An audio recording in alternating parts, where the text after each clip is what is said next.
Basil, as much as the president is digging in right now, it feels like even though big donors are pulling back and a few lawmakers have called for him to withdraw, the vibe is sort of wait and see right now among Democrats. So what can Biden do today and in the weeks ahead to start turning the page?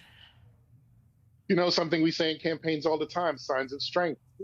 That's what you wanted to see at the debate. And this is why there's all this consternation. You know, every time Donald Trump opened his mouth, he wanted to hear Biden say, well, how are you going to do that from prison, right? Because he was about to be sentenced.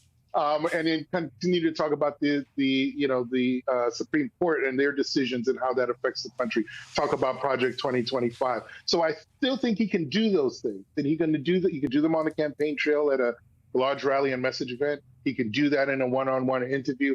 He's got to continue to make that contrast and frame the conversation. Because to Mike's point, we're not talking about Donald Trump. And when he's out of the news and the focus is squarely on Joe Biden, voters don't get to make that distinction, and you're not framing the choices for them. So it's always about framing a choice for a voter.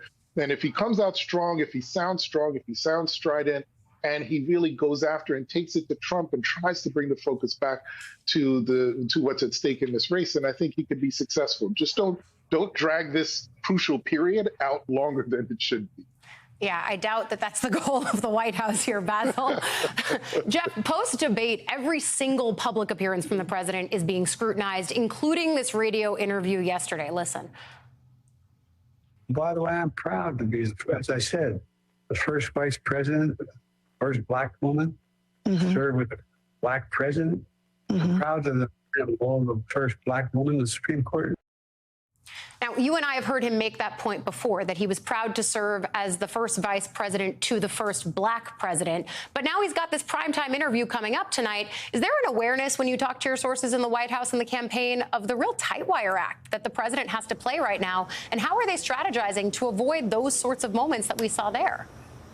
Yeah, I think there's absolutely an awareness. I don't think it's possible not to be aware of this right now, whether you're at the White House or whether you're in the campaign or whether you're the general public or those of us reporting on this.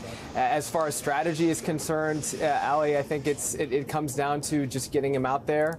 Mike referred to the travel that is coming up in the coming weeks. I think they want to show that he can hold a robust schedule. In part, that's what he wanted to show when he was doing those 2 foreign trips at the beginning of June. And then now he's ended up using that as one of the reasons, or as an excuse or explanation, I guess was his word, as to why he looked tired and didn't do as well in the debate. It is a very fine line for him to cross and for him to be on. They're trying to show that he can do it. He's trying to show that he can do it. But there's a lot of concern within the Democratic Party, as we've already talked about. And there's one thing he can't do. He can't turn back the clock on age. And so there are some things that he says and does, little quirks that he has, verbal tics that he has. Those will almost certainly come out in that interview tonight. The question is that something that people will just throw their hands up about, or is that something that people can accept? Basil, I remember back in 2020 when we were covering that Biden campaign, there was concern from within the campaign's ranks about, well, he could misspeak, he could have a gaffe. And I know that we joke about, what about the gaffes? Do they really matter? But in this instance, what about the potential for the gaffes? If the goal is to just get out there, that means that there's more ability or opportunity for him to have one. No, listen, we're certainly concerned about that. I mean, that really is the focus of all of what we discussed over the last few weeks, is that, you know, all of those moments that folks were concerned about in 2020, are they playing themselves out in ways that, you know, maybe they didn't expect so soon. So yeah, that's why I think these messaging events and these other conversations, maybe the more one-on-ones, are very critical, because for whatever it is that you have concerns about, Joe Biden has to reassure the public that he can still run the country and manage the bureaucracy. He's done that over the last 4 years. You know, there was some reporting about what time he goes to bed. And so, you know, in many ways, I don't care, because quite frankly, I don't know what time he goes to bed. And part of me doesn't care, because if you feel safe under this president, he can talk about that and say that he's done a good job. And I think that's the kind of language and sort of pushback that he needs. He's got to throw that back and do it in a way that reassures the public. And that, again, you know, this is what has taken so long to do. But by God, this is the time to do it. Ashley, I think that the people with the best job right now are the people who get to be out talking to voters. And one of your colleagues at the Washington Post talked to a voter in Wisconsin who said, really, any other Democrat would work for them. They said, quote, I'm not asking for much, just like knows how to address a camera, can shake hands. They were talking about Biden. But look, the truth of the matter here right now is voters are choosing between two guys of roughly the same age. Both have trailed off, misspoken, shown their age. One is a convicted felon. It's not Joe Biden. Democrats are in a panic, while Republicans are kind of coasting. What does that say about both parties right now? Well, it says former President Trump has consolidated his party around him in a way that President Biden hasn't, and that some of those concerns baked in about President Trump are not concerns from his base. Now, those are still concerns from the voters who Trump will have to win over if he plans to beat President Biden. But Democrats, and I was also just hung up with a couple voters, Democrats, these are people who desperately want to vote for Joe Biden, who say they absolutely will not vote for Donald Trump. So sort of assume the similar, the Democratic equivalent of a MAGA base, right, who really dislike Donald Trump. But one woman told me she literally made an Adobe vision board where she put Gavin Newsom on one side and Kamala on the other. And her dream ticket, she thinks from a marketing standpoint, is Newsom at the top. And she hopes that Vice President Harris will say, I love being number two. I'd like to continue to be number two. That was one person. I've talked to other people I've been surprised to hear very liberal, very Democratic voters who say if they are in a state that's not a swing state, they may not vote for Biden because they want to register a protest vote to say to the party just how unacceptable they believe it was that we got into this situation. That voter might be assuaged by Governor Gavin Newsom on the campaign trail yesterday for President Biden, talking about something that Basil mentioned, Mike, which is the idea that he told Democratic governors yesterday that he would sleep more and limit his events after 8 p.m. This is how Gavin Newsom is saying Biden meant that. Listen to this.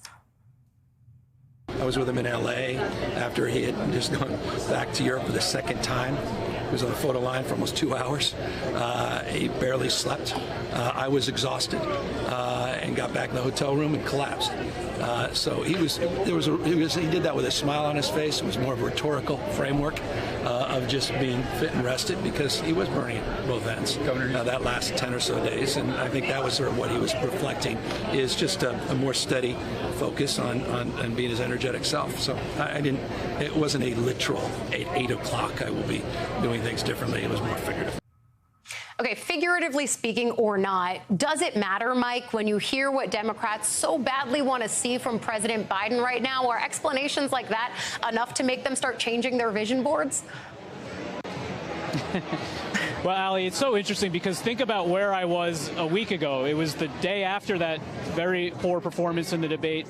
The president was on the campaign trail in North Carolina, and he gave what, by all accounts, was a very strong performance, reassuring, talking about how committed he was to staying in this race.